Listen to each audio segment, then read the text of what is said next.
C'est une exposition qui reprend des photos dédicacées des principaux pilotes de 1952 à aujourd'hui. 1952 parce que c'est le dernier Grand Prix de Formule 1 qui a eu lieu à La Baule, sur le circuit de l'aérodrome. Donc de 1952 à 2022, 70 années, donc on a sélectionné 70 pilotes, essentiellement Formule 1, aussi endurance, des pilotes des 24 heures du Mans, un peu de rallye ou de Paris-Dakar.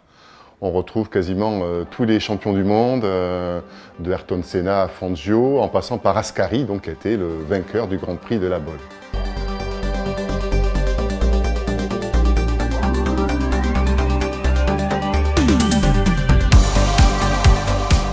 Alors oui, ce week-end, petite surprise, on a amené une Formule 4, donc une monoplace qui sert pour les pilotes en cours d'entraînement ou bien pour des gens qui veulent être en quête de sensations et tester le pilotage d'une monoplace.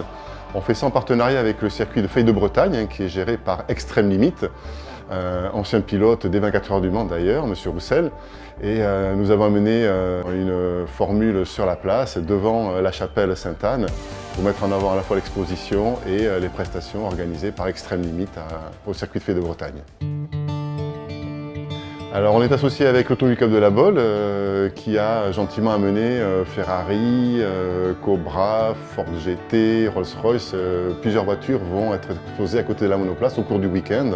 Voilà, dans le cadre de l'année de l'automobile 2022, donc pour les 70 ans du Grand Prix de Formule 1, la mairie a souhaité mettre en avant plein d'événements, que ce soit des expositions comme celle actuellement sur les photos et autographes, comme une de Michel Vaillant au mois de mai-juin, comme le Tour Auto, le Trophée des Princesses.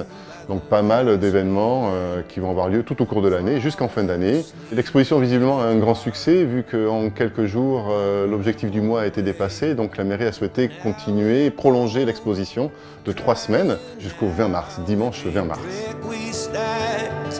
Falling down in a place I love.